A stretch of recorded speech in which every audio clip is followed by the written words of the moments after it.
Já estamos no 21º dia de guerra entre Israel e Hamas. As tropas de Israel anunciaram terem feito ataques direcionados dentro de Gaza pela segunda noite consecutiva.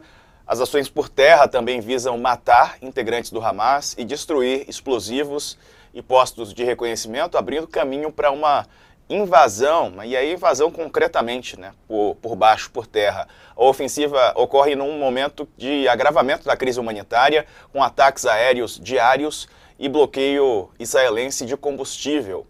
O Programa Alimentar Mundial das Nações Unidas alertou que apenas 2 padarias contratadas contam com combustível suficiente para produzir pão. Eram 23 padarias antes do início da guerra. Do outro lado, do lado israelense, as famílias dos reféns detidos pelo Hamas alertaram o governo que a paciência se esgotou, a paciência chegou ao limite. Eles divulgaram um comunicado em que pedem para as autoridades do gabinete agirem imediatamente. Segundo o exército de Israel, há 224 reféns presos pelo Hamas. Vamos chamar também o Jamil Chad, que está aqui conosco. Jamil, bem-vindo para você aí, já é boa tarde. Bom, expectativa para essa reunião de logo mais. Os números não param de ficar mais dramáticos, se isso é possível, Jamil. Diego, bom dia para vocês todos. Josias, Thales, um abraço a todos vocês. Olha, vamos separar nas várias camadas de polêmicas e de absurdos que essa guerra nos traz. O primeiro deles é essa reunião que começa agora às 11 horas da manhã do horário brasileiro, a Assembleia Geral da ONU volta a se reunir, ela começou ontem a reunião, deve ser concluída hoje com um voto de uma resolução que, como eu explico na minha coluna de hoje, já mudou de novo. Ela não fala mais de um cessar-fogo, fala de uma trégua humanitária que conduza a uma negociação de paz. Por que isso? Porque justamente o que querem os autores da proposta, e aí são principalmente os países árabes, um amplo apoio, o maior número de votos possível. Para quê? Para justamente mostrar que existe quase um consenso internacional sobre a necessidade de que haja algum tipo de paralisia, algum tipo de pausa ou trégua, coloque o nome que você quiser, nessa guerra. E, de alguma forma, mostrar que existe um isolamento de Estados Unidos e Israel. Então, isso é o que está por trás, em termos diplomáticos, em termos políticos, dessa resolução. Você vai me dizer, bom, e aí, então, aprovada a resolução, acabou a guerra? Não. A Assembleia Geral, ela aprova resoluções que têm poder apenas de recomendação. Calma aí, então a gente vai fazer tudo isso para ser uma recomendação que todos nós já sabemos que Israel não vai cumprir? É isso mesmo, mas isso é parte de uma estratégia de colocar pressão internacional, provavelmente com alguns votos europeus, inclusive, massivamente votos da Ásia e da África. Vamos ver como a América Latina vai votar, para justamente dizer, olha, existe praticamente um consenso internacional de que essa guerra não tem sentido. Então, essa é a jogada política, diplomática que está por trás. Existe uma outra jogada política e diplomática que tem acontecido também de uma forma muito. Aí eu vou usar uma palavra que talvez fuja aqui do nosso contexto, mas grotesca. Grotesca por quê? Ontem nós tivemos Joe Biden colocando dúvidas sobre os números de mortos em Gaza. Aí é muito importante a gente, então, explicar. Esses números vêm da onde? Bom, vem do Ministério da Saúde da Autoridade Palestina, que em Gaza é controlado, obviamente, pelo Hamas. Mas não são só dados do Hamas. Esses dados depois vão para a Cisjordânia, para Ramallah, e as autoridades palestinas, então, chancelam e comprovam. Não são dados aleatórios, são dados com números, nomes, etc, etc. Bom, o governo americano, e qualquer um de nós, inclusive nós jornalistas, temos todo o direito e até o dever de questionar os números. Certamente, não há nenhuma dúvida sobre isso. Mas hoje, pela manhã, a ONU deu uma coletiva de imprensa, justamente, entre outras coisas, para falar dessa questão dos números. E aí, eles foram extremamente felizes, eu acho, em colocar essa questão. Por quê? Porque hoje o número ultrapassou o número de 7 mil. E aí, a OMS, principalmente, foi muito clara. Em primeiro lugar, disse o seguinte: ninguém questionou o número do Hamas quando era a época da pandemia, porque os números também eram deles, né? ou, na verdade, dos últimos 16 anos.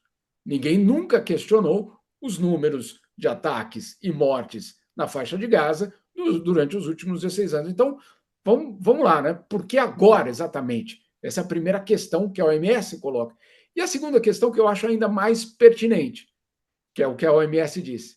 Que diferença faz 1.000 corpos a mais ou 1.000 corpos a menos quando nós estamos falando de uma crise humanitária de proporções gigantescas? Então, eu acho que é muito correto, porque, obviamente, esse número, eventualmente, no final da guerra, nós vamos rever. Finalmente, a ONU vai entrar no local e vai descobrir que não foram 7.000, foram 5.500, né, Josias? Ou foram 3.000, vamos colocar pela metade.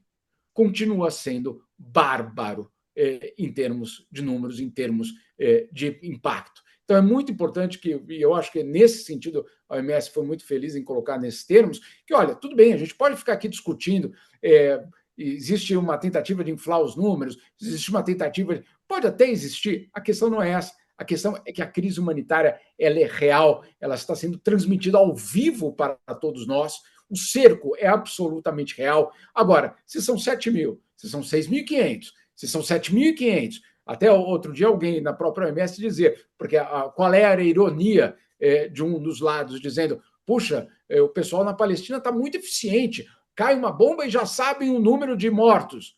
Não. E aí o que a OMS tem respondido, não, na verdade, tem muita gente ainda embaixo dos escombros que não estão sendo contados ainda. Ou seja, esse número também pode ser, inclusive, maior. E aí, para concluir só essa questão, as autoridades palestinas, então, enviaram para a OMS e para a ONU um documento com 212 páginas, com todos os nomes, sobrenomes, data de nascimento de todas as pessoas mortas até agora. São 212 páginas de nomes de palestinos mortos nessa guerra.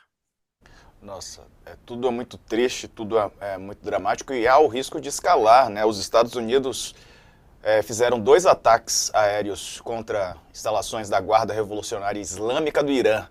Foi na madrugada de hoje, ali no leste da Síria, uma retaliação a uma série de bombardeios recentes com foguetes, drones contra forças norte-americanas do Iraque e também na Síria. Diante disso, o secretário de Defesa Lloyd Austin tentou separar as ações norte-americanas do conflito entre Israel e o Hamas, se isso é possível. Ele disse que ataques de autodefesa tinham como objetivo exclusivo proteger e defender os americanos no Iraque e na Síria. Jamil, Estados Unidos também tem uma participação importante nesse conflito, né? E a gente está vendo aí a possibilidade de escalar, porque o Irã já ameaçou, né? Que se isso continuar, se os Estados Unidos continuarem ameaçando, eles podem entrar. Ontem foi extremamente alarmante o fato de que o ministro das Relações Exteriores do Irã, vamos colocar aqui de uma forma muito clara, o Irã, um regime autoritário, repressivo, que absolutamente tem um papel no financiamento, inclusive, de grupos extremamente problemáticos em vários lugares do mundo, não apenas ali na região mais próxima, e o chanceler iraniano deixando muito claro que se os americanos continuarem a apoiar Israel financeiramente e militarmente, eles não serão, e essa é a frase que ele usou, eles não serão poupados do fogo. Obviamente, uma ameaça claríssima, dita no púlpito da Assembleia Geral da ONU, o que foi mais ainda assustador, porque, obviamente, nós estamos falando aqui de um local onde, justamente, a paz deveria ser negociada, e aquele púlpito da ONU ontem foi usado para mandar uma ameaça de guerra declarada do Irã aos Estados Unidos, então algo extremamente grave, deixou muita gente muito preocupada o fato de que o ministro iraniano publicamente, não é de uma forma sigilosa, mandando recado por terceiros, não, fazendo um discurso ao vivo, em inglês, dizendo tudo isso ao mundo, ou seja, um recado muito claro de que o Irã não vai, como ele colocou, só assistir ao apoio americano a Israel.